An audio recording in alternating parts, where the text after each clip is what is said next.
النادي الاهلي هيلوي دراع اتحاد الكوره. النادي الاهلي بعد ما اتحاد الكوره ما وافقش على طلبه بانه يسيب لعيبته ليه علشان خاطر عنده مباراه السوبر على غرار اللي حصل مع نادي الزمالك اما كان بيلعب مباراه كاس سوبر لوسل الوديه. المنتخب ساب لعيبه الزمالك واستبعدهم عن المعسكر، فالنادي الاهلي اللي بيلعب مباراه رسميه مباراه السوبر الافريقي طالب ان لعيبته تفضل معاه عشان هو رايح يلعب مباراه رسميه، وانت كمنتخب رايح تلعب مباراه تحصيل حاصل في تصفيات افريقيا ومباراه وديه قدام تونس اللي معاها علي معلول لاعب النادي الاهلي، واللي النادي الاهلي خاطب اتحاد الكوره في تونس وطلب ان علي معلول يفضل معاه، واتحاد الكوره قال له ما عندناش مشكله بس لو لعيبتك اللي مع منتخب مصر انت برضو اخدتها، مش هنبقى احنا بندي لك اللاعب اللي عندنا ومنتخب بلدك مش بيدي لك لاعبتك. فالنادي الاهلي طلب ده من اتحاد الكوره رد عليه قال له هناخد من عندك 4 اللي هم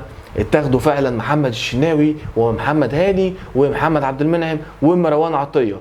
هرجع لك 3، هنلعب بال4 دول مباراه اثيوبيا، هنرجع لك بعدها 3 ويتبقى معانا محمد عبد المنعم لمباراه تونس. النادي الاهلي رفض ده واتفاجئ ان بالفعل ال4 منضمين لقائمه المنتخب. طيب النادي الاهلي بقى هيلوي دراع اتحاد الكوره ازاي؟ هيستخدم القانون اللي بيقول ان انا علشان استدعي لعيبه من اي نادي لازم ابعت جواب الاستدعاء قبل ميعاد الاجنده الدوليه ب15 يوم. طيب اتحاد الكوره بعت للنادي الاهلي الجواب باستدعاء اللعيبه امتى؟ بعته يوم 29 اغسطس، يعني قبل 5 ايام تقريبا من بدايه الاجنده الدوليه اللي هتبتدي يوم 4 الشهر الجاي. اذا عدم قانونيه استدعاء لعيبه النادي الاهلي دي النقطه اللي هيلعب عليها النادي الاهلي، وممكن لما توصلش لاتفاق ان هو يقول لك انا مش باعت لعيبتي وانت مالكش عندي حاجه ومش هتقدر تضرني لان انت بالفعل اللي عملت عكس القانون واللي ما مشيتش بالقانون واستدعائك للعيبه مش قانوني، فبالتالي مش هتقدر تضرني ومالكش عندي حاجه وانت بالفعل اللي غلطان.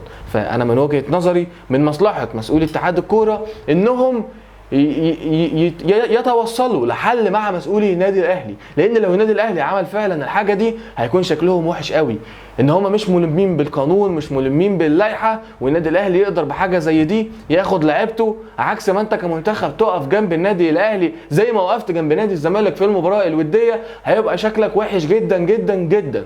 رايكم ايه في الموضوع ده؟ وهل من حق النادي الاهلي ان هو يحتفظ بلعيبته؟ وهل من حق النادي الاهلي ان هو يستخدم الخطا الجسيم من جانب مسؤولي اتحاد الكوره وعدم درايتهم باللائحه بالشكل ده انه يحتفظ بلعيبته وما يبعتهمش للمنتخب؟ هل المنتخب من المفترض من البدايه ان هو يتعاون مع النادي الاهلي اصلا بسبب ان هو رايح يلعب مباراه رسميه مهمه وانت كمنتخب عندك مباراتين ما لهمش اهميه زي ما بنقول؟